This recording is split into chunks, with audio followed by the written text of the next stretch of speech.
मित्र आणि मैत्रिणींनो, आज मी एक अशा विषयावर बोलणार आहे जो आजच्या युगातील सर्वात मोठा प्रश्न आहे. तो प्रश्न म्हणजेच आईपेक्षा मोबाईल हुशार आहे का?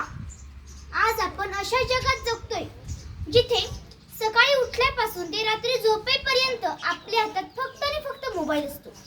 गुगलवरती एक क्लिक केलं की जगातील सर्व माहिती आपल्या डोळ्यासमोर येते. म्हणूनच काही जणांना वाटतं की मोबाईल हा खूप हुशार आहे.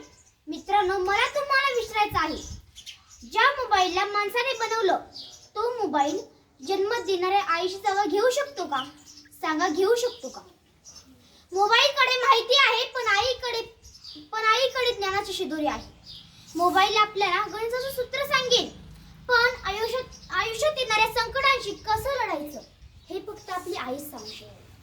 मोबाईलवर तुम्ही भूक लागली असं टाईप केलं की तो भली मोठी हॉटेलची यादी दाखवेल, पण तुमच्या चेहऱ्याकडे पाहून तुम्हाला भूक लागली आहे हे ओळखणारी फक्त तुमची आईच असते.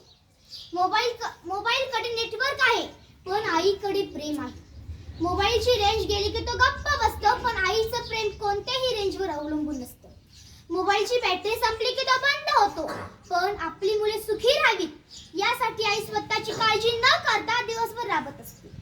मोबाईल हँग होतो, पण आई कितीही ठगली तरी सुद्धा आपल्यासाठी कधीच हँग होत नाही.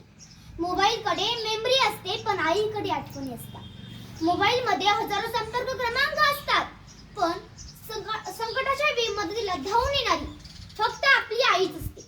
मोबाईल हे एक यंत्र आहे, ते माणसाने आपल्या सोयीसाठी बनवले आहे. तो माहितीच्या बाबतीत जलद असू शकतो, पण हुशार किंवा श्रेष्ठ कधीच असू शकत नाही. कारण मोबाईल हृदय नसतं आणि आई हे जगातील एकमेव विद्यापीठ आहे जिथे केवळ माहितीच नाही तर माणुसकी पण शिकवली जाते.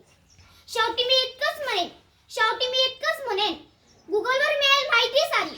अरे मित्रांनो, गुगलवर मिळेल माहिती सारी, पण आईची माया जगात भारी, पण आईची माया जगात भारी.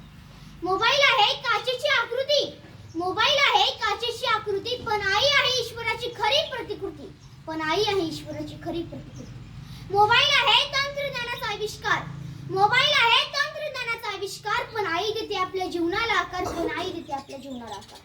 त्यामुळे मोबाईलचा वापर जरूर करा, पण आईच्या प्रेमाची तुलना यंत्राशी कधीच करू नका. धन्यवाद.